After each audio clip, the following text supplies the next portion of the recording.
At what point did you start to see your son sort of disappear or sort of slip away from you? Like at Well, what point did you see him start to go down the dark road? well, I can tell you this. Um, when I joined the SEAL organization, we were still on very friendly terms with each other. I can tell you. Listen, I must say this, and I say it on every program. As a child, we had a wonderful time together. We had a great time together. He had a great sense of humor. He was a tough little kid. He was smart.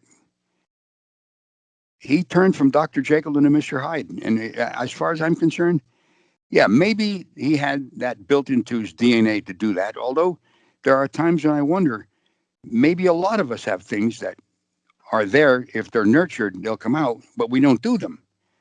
But in his case, he went from Dr. Jekyll into Mr. Hyde with the acquisition of power. Do you follow me? There was Yeah. an English philosopher. Well, he wasn't a philosopher. He was a member of Parliament. He lived in the 1800s. His name was Lord Acton. He is the one who said, and this is an exact quote: "Power tends to corrupt, and absolute power corrupts absolutely," which I'm sure you've heard. Yeah. Okay, and I think that's what happened to David. Now, let me tell you when this happened, and then I'll backtrack to when he starts slipping away. While he was in the C organization, while he was higher up in the ranks, we spoke about a little earlier, he did have a severe asthmatic attack, and it had to be taken to a hospital, to the emergency room, to get it handled. So the next day, when they went to pick him up, the guy told me, David came out and he said, "Listen, I had an amazing realization, and here's what it is." He had this when he was in there getting treatment for the asthma. His realization was this: power is not granted, it is assumed. And that's what he did. He assumed the leadership of Scientology when L. Ron Hubbard died, got people out of the way who protested him doing it, put his own people in who would back him up, and he eventually took over the church that way. He just assumed that position. He was not picked by L. Ron Hubbard. He was not appointed.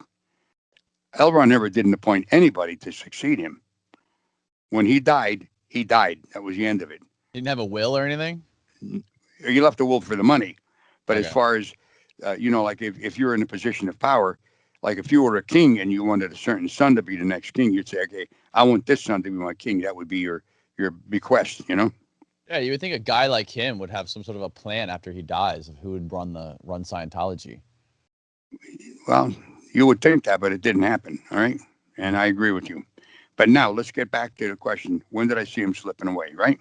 Right. Well, when I joined the Sea organization, first of all, you're living in quarters that with other people that is, cockroaches and really bad quarters. What he did, he got me a room in this building where it was a very nice room, and he had it appointed nicely. So when I was through with my daily activities in the beginning part, the SH Project Force, which is like boot camp for the Sea Org, while I was doing that, I had a very nice room to stay in, and we got along great.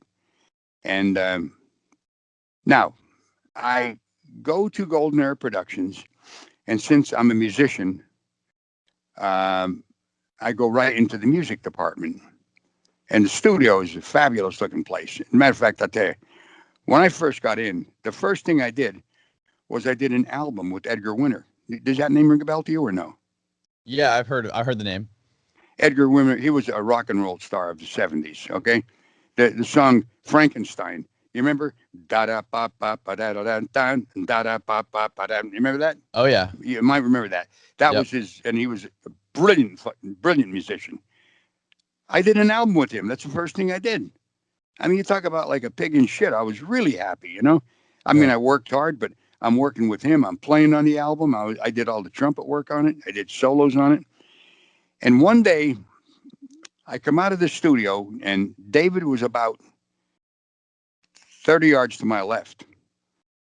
And I saw him, and he's walking with his coterie. There's maybe 3 or 4 people with him. And I says, "Hey, Dave." And he turned and he looked at me, and he gave me a look that I thought, I better not do that again. And that little bit of a hint there was a harbinger of things to come. Okay. I realized that at that point, I was a staff member at Golden Era Productions. He didn't call me Dad. He called me Ron whenever he addressed me. On my birthday or Christmas, if he sent me a gift, he'd write "Dear Dad," and he always gave me very nice presents and treated me well on those days. But on an everyday basis, I was another staff member at Golden Era Productions, and he was the chairman of the board. When his power hit high gear or supersonic speed, it was the night that he announced that we had tax exemption from the Internal Revenue Service, and that was done at the sports arena in LA. And that was, he shot up in the ranks. At that point, he became a powerful individual in the church, because at that point, everybody looked up to him as the savior. You see what I'm saying? Yeah. And anything he did, any stuff he did, was considered okay. I mean, there are people in politics that way, and I'm not really going to get into politics, but if they have backers who've backed them up for years, that politician could do anything, and they'd say, "Well, that's okay. That's so and so. You know, it's all right." You see what I'm saying? Right. They become opinion leaders for their followers. Absolutely. You become an opinion leader, and your opinion counts more than what the person thinks about you, because his opinion could come to you and you say, "Well, I'm wrong for thinking that." Yeah. It's a delicious thing, power, but boy, I'll tell you, it poisons a person. Now, what were at this point? When did the tax exemption happen? I think in '93. In '93. And what were you doing? Like, what was your day-to-day task? Like, where were you living? What were you doing? How are you getting paid? No, I was in the C organization for 26 and a half years. All right. Yeah. I lived every bit of that at the Golden Era Productions base in Hammond, California. Okay. That's where I stayed all the time. I worked in the music department the entire time. And this is when you're getting paid $30 a week to begin with, and I think maybe by then we may have been getting $50 a week. But as I said earlier, sometimes we wouldn't get that. I remember one time we didn't get paid for months, and then the commanding officer said, "Well, it's like a forced savings account. You get it at the end." We never got it. Mm-hmm. We just never got it. We just got screwed out of the money. And like, what was your relationship? So your father-son relationship, would you say that was completely gone by that point? Not completely gone, but it was only on occasion that we had that. On a day-to-day basis, if he come in to see me, and I worked with a guy by the name of Peter Schless, it was all business. It was not father and son at all. Not even a little bit. But like, there would be times maybe when we were on a break from lunch, and he'd come over, because he sometimes would be in an office near where we had lunch. He would come over to where I was and just sit down and shoot the breeze with me, and that was father and son type of thing with me and Becky, my wife.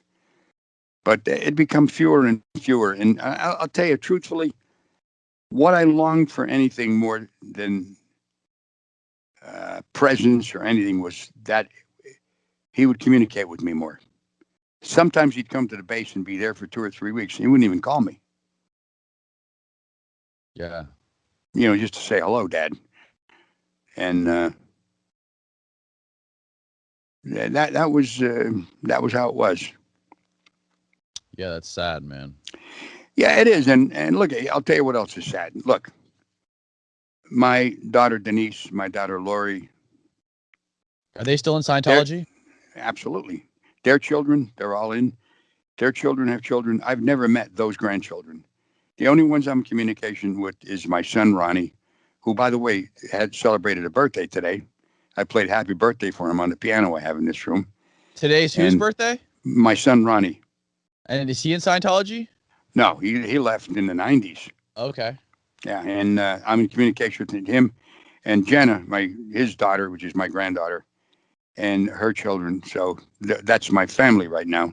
And the Right. two cats, I guess you could call them my family, because my big cat, Frank, I have a chair at the table. He eats at the table with us. And we were talking about this when we were talking about the interview. I have a feral cat named Sammy, Oh yeah. and she has a bedroom dedicated to her. So once she gets over her fear of me, she'll probably sit at the table and eat with us. So just Yeah. That's awesome. You should have set her up on the table with you for the for this podcast. well, she's not in a mood to. She doesn't know if she can trust me yet. Okay, Yeah, she's keeping her because distance. yeah, well, she knows she's going to get great food because I give her Right. the best food money can buy, and she looks forward to that. But she enjoys my singing more than me touching her. Mm.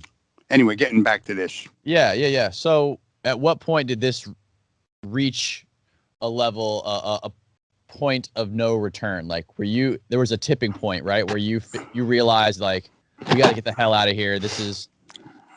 It's beyond our control.